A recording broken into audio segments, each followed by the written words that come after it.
stingy old man named Ebenezer Scrooge. Scrooge and his friend Jacob Marley, who was just as stingy as he was, were very rich. But their hearts were cold and hard, like the gold coins that jangled in their pockets. Later, Jacob Marley passed away. On the day just before Christmas,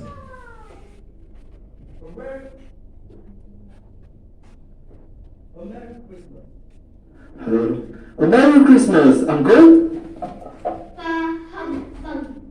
Christmas is a humbug, Uncle. I hope that's a joke. Well, it's not. Come, what is it you want? Don't waste my time, nephew. I only want to wish you a Merry Christmas, Uncle. Will you join us for dinner tonight? No, I eat alone. Alright, Uncle. Merry Christmas and Happy New Year. after Fred left, Scrooge shouted at his worker, a kind and timid young man named Bob Cratchit. Cratchit, have you done filing the paper yet? Oh, almost. I think I can get this filing done by next week. I imagine you can. This seems to have been lazy around here. You have to come in tomorrow. But Mr. Scrooge, it's Christmas tomorrow. I need to be with my family, especially Tiny Tim. I don't know how many more Christmases you will be around for. All right, you frightened my heart. You have to day tomorrow, but you have to work until New Year. Bless you, Mr. Scrooge. Have a Merry Christmas.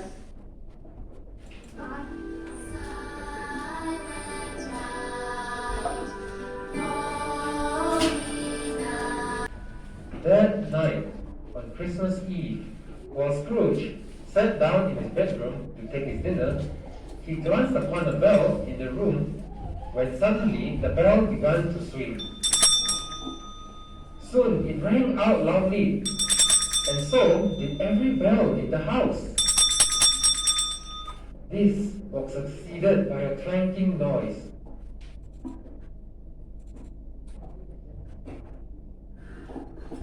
Deep down below, as if some person was dragging a heavy chain.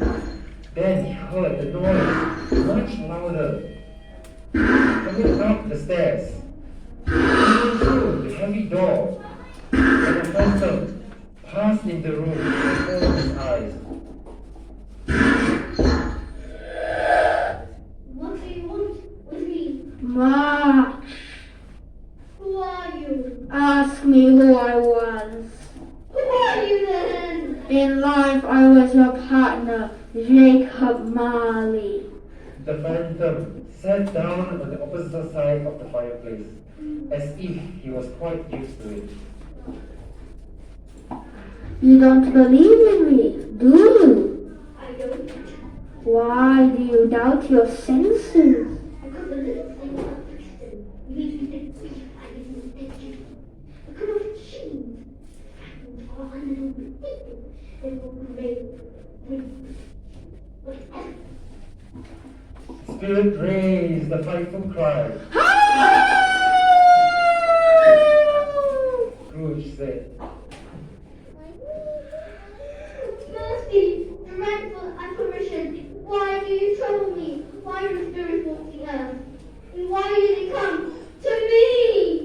It is required of every man that the spirit within him should walk among his fellow men and travel far and wide. I cannot rest.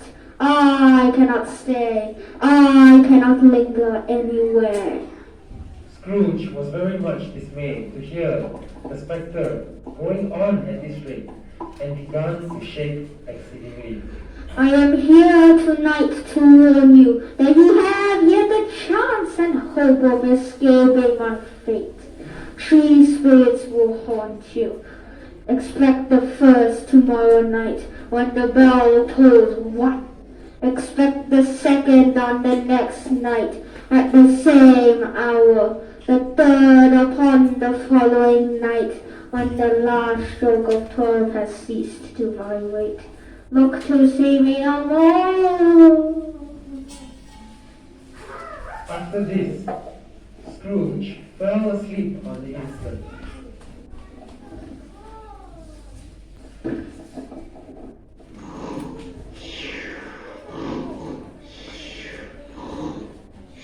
When Scrooge awoke, the church clock tolled a deep, dull, hollow, melancholy one.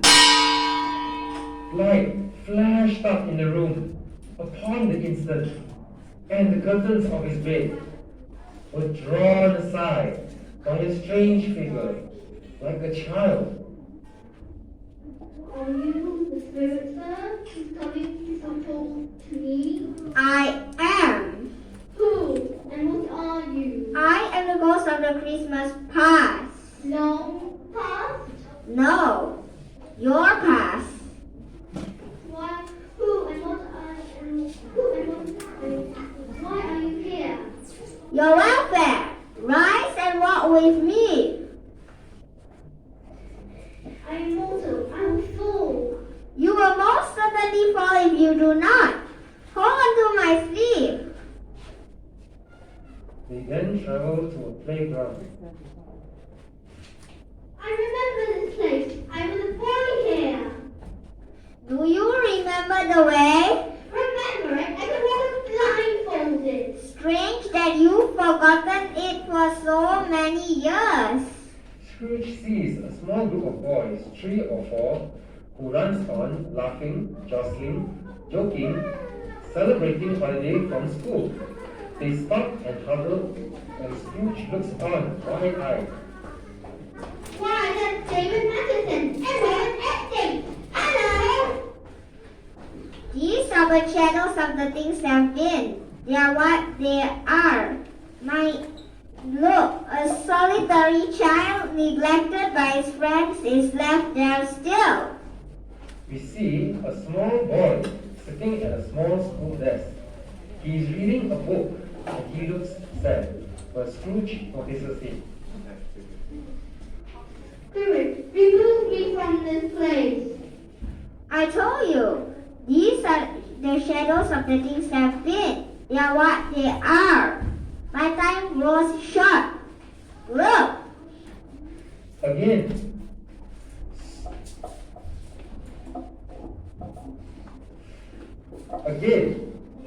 Scrooge saw himself. He was now a young man. His face had begun to wear the signs of care, and there was an eager, greedy, restless motion in the eyes. A woman stood next to him, weeping. Why are you behaving like this? This is a double standard. Why does the world condemn poverty but speak against people who seek riches? You are not the same man, Ebenezer. Tell me, if you were rich, would you still have sold me out? Goodbye. May you be happy in the life you've chosen. Spirit, take me away from here. I can bear no more. No more! After this struggle, Scrooge fell into a deep sleep, when suddenly the church clock tolled a deep, dull hollow. Ha ha ha ha! Ha ha ha ha! Ha ha ha ha ha! Scrooge! Ebenezer Scrooge! As Scrooge alights from bed, the lights came on to reveal a giant seated on a throne upon a platform lit with 1,000 lights, bedecked with mistletoe, and heaped with a feast fit for a king. The giant is an impressive figure in full beard, wearing a red robe trimmed in white fur and crowned with a holy wreath. He holds a glowing torch in his hand. Come in and know me better. I am the ghost of Christmas present. Look upon me, as you have never seen the likes of me before. Here, touch my robe. Go ahead, touch it. Scrooge did as he was told and touched the spirit's robe, and in an instant they were floating up into the sky. Spirit, where are we going? To visit the home of someone you might recognize. In a flash, they appeared in front of Scrooge's clerk house. Mr. Cratchit. Not long after, Bob Cratchit came home with the children and with Tiny Tim upon his shoulders. Alas, for Tiny Tim, he bore a little crutch and had his limbs supported by an iron frame.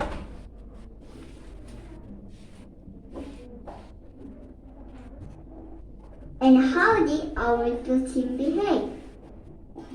As good as gold and better. He told me it's good for people to remember upon Christmas Day, who made the lame walk and the blind to see. Soon, the feast was set, and the whole Cratchit family sat down together and praise was said. God bless us, everyone! And Bob Cratchit said, And now, dear ones, a toast I give you, Mr. Scrooge, the founder of our feast. The founder of our feast, indeed! I wish I had him here. I give him a piece of my mind to feast upon, and hope he'd have a good appetite for it. My dear, the children, Christmas Day. It should be Christmas Day. How can one drink the health of such an odious, stingy, hard, unfeeling man as Ebenezer Scrooge? As you know he is poor, nobody knows it better than you. My dear, have a little charity. Oh, all right then, for your sake and the day's sake, but not for his. Long life to him, a very Merry Christmas and a Happy New Year. To Mr. Scrooge. Oh my God. At last, the dinner was all done. Then the whole Cratchit family drew round the fireplace, while the chestnuts on the fire sputtered and crackled noisily. They were happy, grateful, pleased with one another, and contented with the time. Scrooge had his eye upon them, and especially on Tiny Tim. Spirit, I didn't know Cratchit had a little son. Spirit, tell me, will the boy live? I see a vacant seat at this table, and the crutch without an owner, carefully preserved. If these shadows remain unaltered by the future, the child will die. No, then he will be spared. If these shadows remain unaltered by the future, the boy will die. I think it's time for a song. A Christmas carol. What shall we sing? Deck the halls with boughs of holly, la la la la la, la la la la. 'Tis the season to be jolly, la la la la la la la la.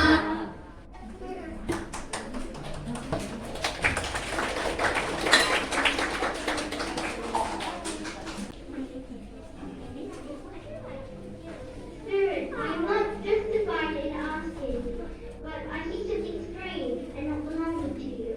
Is it a foot or a claw? Look here. He draws aside the folds of his robe to disclose want and ignorance. Two thin, dirty, wretched, scowling children crouched and clutching at his feet. Spirit, are they yours? No, they are yours. Do you not know them? This boy is ignorant. This girl is one. Beware them both and all of their kind. But most of all, beware this boy. Have they no refuge, no resource? Are there no prisons? Are there no workhouses? Come is Christmas Eve. The bell struck.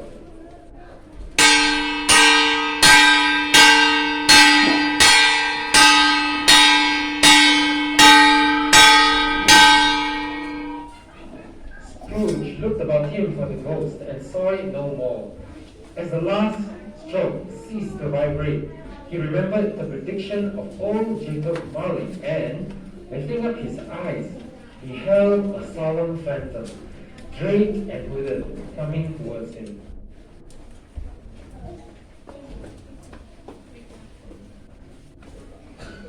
Am I now in the presence of the ghosts of the future? The third ghost slowly nods. You are about to show me what will happen in the future. The third ghost nods. Ghost of the future, I fear you more than any spectre I've ever seen. Will you not speak to me? It gave him no reply. It lifted his arm and pointed beyond Scrooge.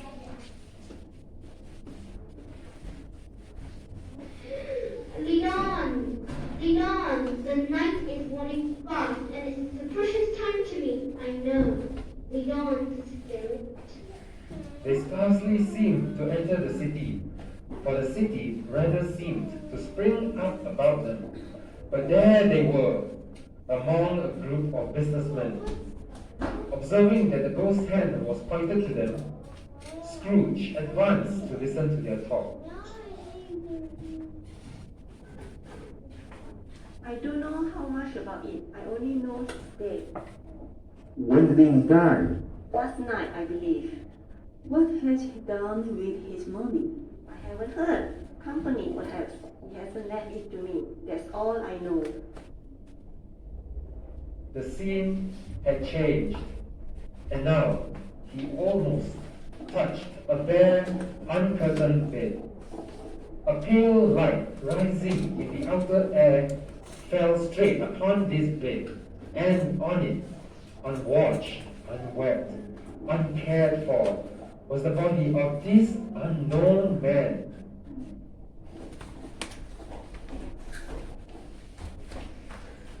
Spirit, let me see some tenderness, or this dark chamber will haunt me forever. The ghost conducted him to Bob Cratchit's house, the home he had visited before, and found the mother and the children seated round the fire.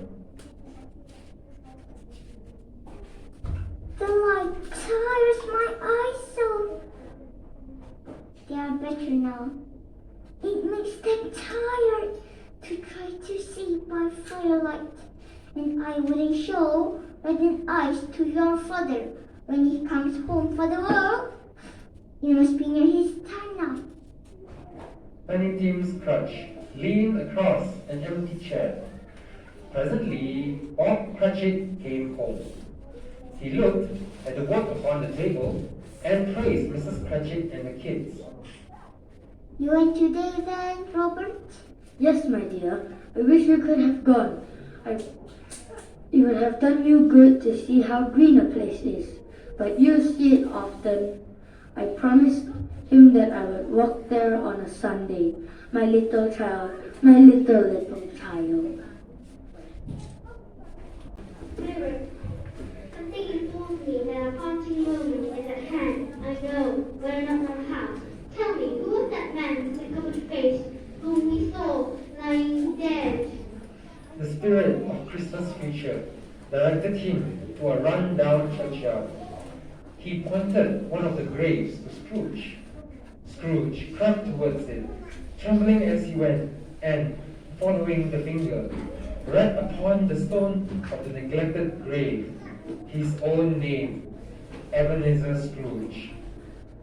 Spirit, am I that man who lay upon that bed? Spirit, hear me. I am not the man I was. Assure me that I yet may change these shadows you have shown me. I will honor Christmas in my heart. I tried to keep it all the year. Holding up his hands in one last prayer to have his fate reversed, he saw an alteration in the phantom's hood and dress. It shrunk, collapsed, and dwindled down into a bedpost. Yes, and the bedpost was his own. The bed was his own, and the room was his own. Running to the window, he opened it and put out his head. No fog, no mist, No night, clear, bright, stirring, golden day, What's today? cried It's- Scrooge to a boy outside his window. It's Christmas Day. Christmas Day. I haven't missed it. I must go to Cratchit and give him money for his family. I also must make a big Christmas party for everyone. Do you know our poetry shop in the next street? Have you got a big tiny man? The one as big as me? Yes, let's get it for me. Here's how much round if you come back with it fast enough.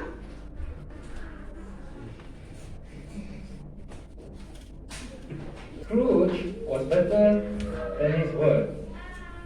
He did it all and infinitely more.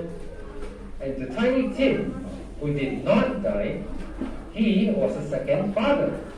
He became as good a friend, as good a master, and as good a man as the good old city knew.